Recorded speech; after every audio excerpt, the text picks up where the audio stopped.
Welcome to another episode of Rust Run.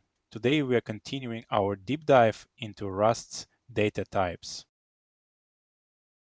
In the previous video, we started exploring scalar data types in Rust, and we successfully covered integers and floating point numbers, including type inference, overflow, and numeric operations. Today, we're picking up right where we left off. We'll cover the remaining scalar types, Booleans and characters, and then we'll move on to the most common compound types, like tuples and arrays. Let's take a quick look at the Boolean type in Rust. The type is called bool, and it takes up just 1 byte in memory. It can have only two values, true or false. Rust can infer the type automatically when you assign a Boolean value, but you can also be explicit if you want. Booleans are most often used in conditions like if statements, which we'll explore in the control flow video later on. In this example, we assign the value true to a variable called t. Rust automatically knows it's a Boolean, so there's no need to specify the type. Next, we create another variable called f, and this time we explicitly add the type bool, just to show that you can do it both ways. Let's print the values and check that everything is working as expected.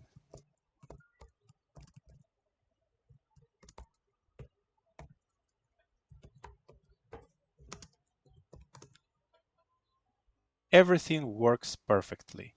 And now we've seen how to use Booleans in Rust, both with and without type annotations. The last scalar type we need to cover is char, Rust's most basic alphabetic type. Unlike many languages where characters are just 1 byte, Rust's char is actually 4 bytes in size. That's because it represents a Unicode scalar value, not just an ASCII character. That means it can store things like letters, accented symbols, emojis, and even characters from non-Latin scripts.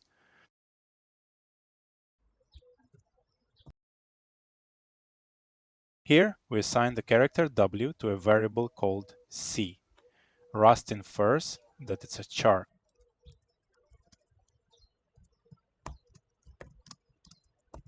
Then we explicitly assign uppercase W to another variable, just to show that type annotation works too. And of course, Rust has full Unicode support, so you can even store emoji like heart-eyed cat in a char. One important detail, we use single quotes for char literals, not double quotes. Double quotes are for strings, which we'll cover in a future video.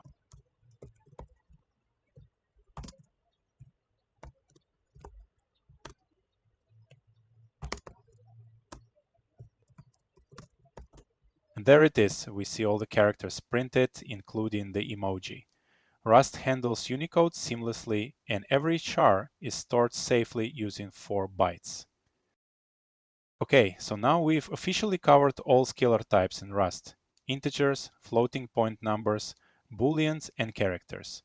These are the building blocks of data in Rust: simple, efficient, and strongly typed. Next up, we'll move into compound types, where we can group values together. Let's move on to our first compound type in Rust, the tuple. A tuple is a way to group multiple values into a single structure. What makes it powerful is that the values can be of different types. Once a tuple is created, its length is fixed. You can't add or remove elements from it later. You can think of a tuple as a mini data package, tightly grouped but type safe. In this example, we create a variable called tup and give it a tuple type.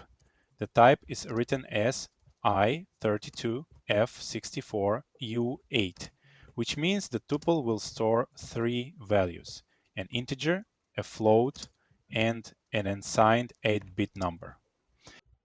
The variable tup now holds the entire group, and it's treated as one compound value. To get values out of a tuple, we can destructure it. meaning we break it into its parts.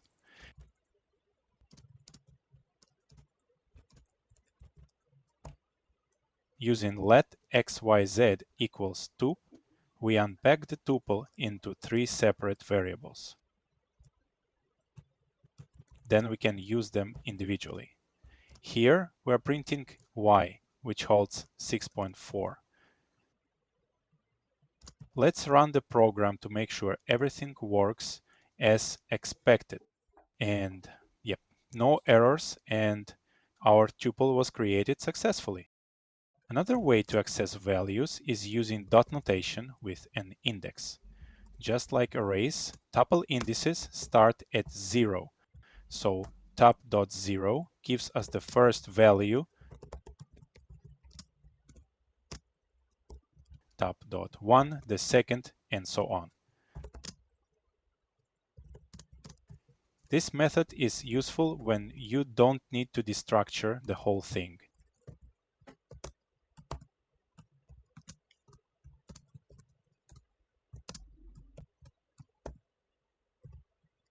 And again, let's run the code and see how it works. And as you can see, it works just as expected. The tuple was successfully split into individual variables using their index positions. Arrays in Rust are simple but powerful.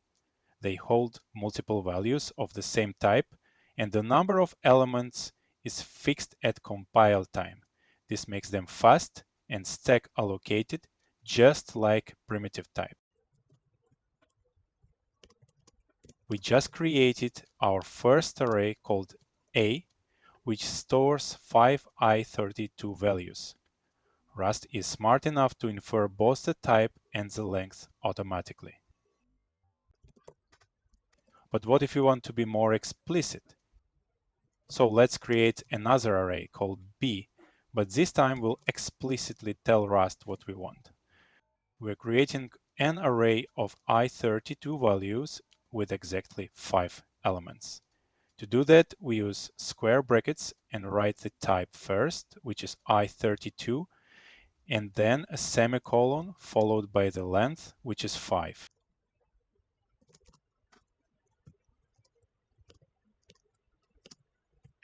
Now let's figure out how to print an array to the screen. In Rust, the println macro uses special formatting rules.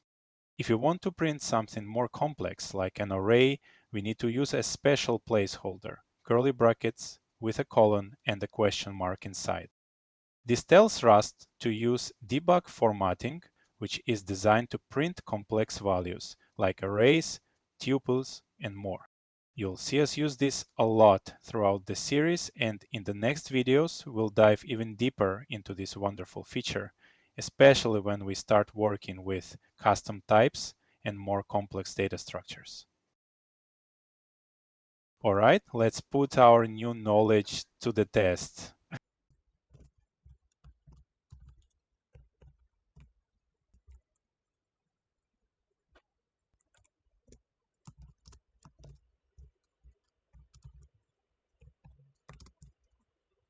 And finally, let's run the program to see how this wonderful Rust feature works in action.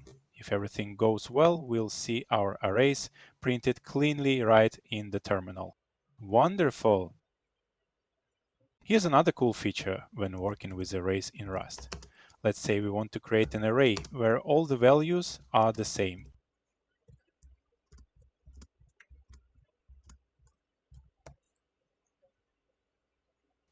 Instead of writing out each value one by one, we can use a simple shorthand syntax. Just write the value you want, then a semicolon, and then the length of the array. This tells Rust, create an array of length 5, where every element is set to the value 3.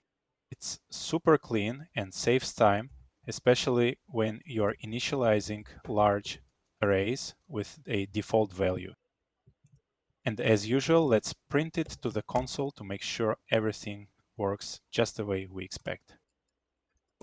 And again, we'll use the placeholder with a colon and a question mark to print the array using debug formatting, just like we did earlier. Wonderful! Arrays are a great choice when the size of your data is fixed and will never change. For example, take the names of the months. We know there are always 12, no more, no less. We could use a vector, which is like a growable array, but when the size is constant, arrays are more efficient and simpler to use. We'll cover vectors and other collections in future videos. Now let's print our array of string slices to the console and make sure everything is working as expected.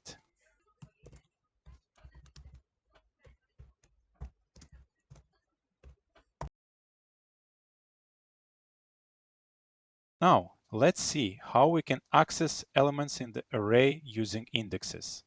Let's say we want to get the first month from the list. We can do that like this.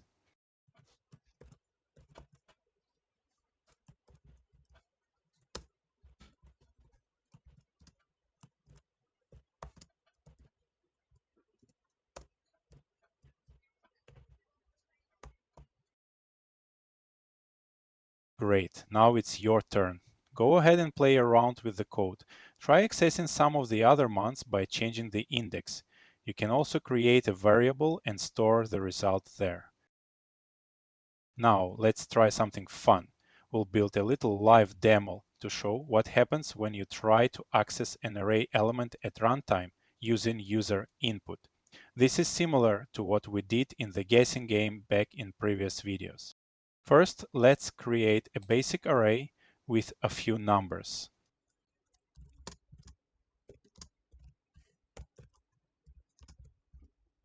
This array has 5 elements with indices ranging from 0 to 4. Now, let's prompt the user to enter an index. First, we'll print a message to the console so the user knows what we're asking for. Next, we'll create a variable to store the user's input. It'll be a string, and we'll make it mutable so we can update its value.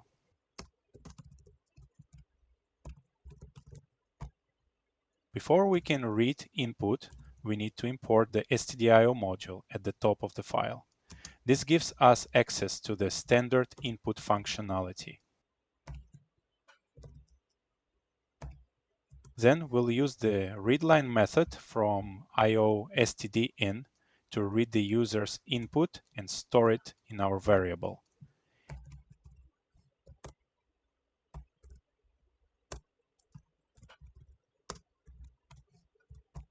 We're also using .expect to handle any potential input errors. So if reading from the terminal fails, Rust will stop the program and show a clear error message.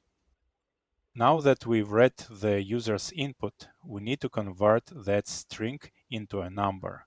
The reason is simple. Right now, index variable is a string, but array indexing in Rust only works with a usize, an unsigned integer type used for indexing collections.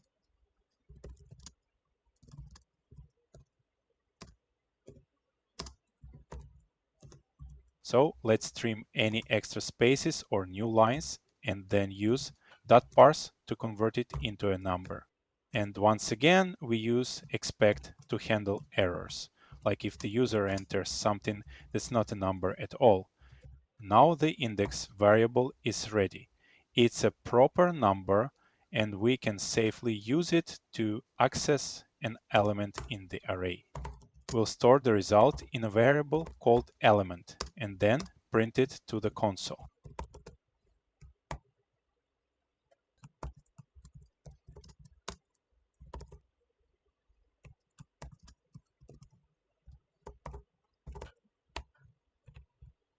All right, we're all set. Our program is ready to run. Let's start by entering a valid index like 0. And yeah, we get the first element of the array just like we expected. Now let's try another valid index. Let's go with 4. That gives us the last element in the array.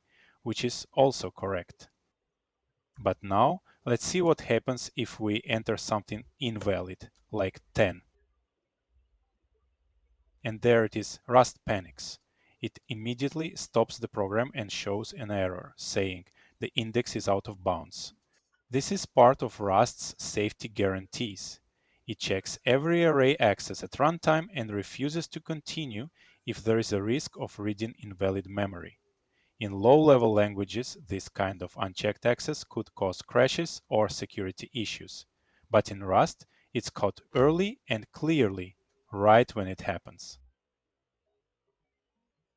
And with that, we've officially covered all the basic data types in Rust.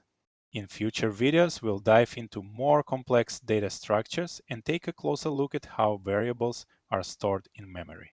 For now, just keep in mind that all the types we've covered so far, integers, floats, booleans, characters, tuples, and arrays, are stored on the stack.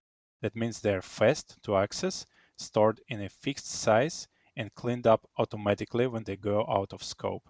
And as usual, we're not skipping anything. All of these concepts like stack with heap, memory layout, and ownership will be covered in detail in the next videos. I really need your support. This series is something I'm building with a lot of love and time, and honestly, without you, it doesn't make sense to keep going. So, if you're enjoying it, please subscribe to the channel, leave a like, and drop a comment. Let's keep learning Rust and let's run together.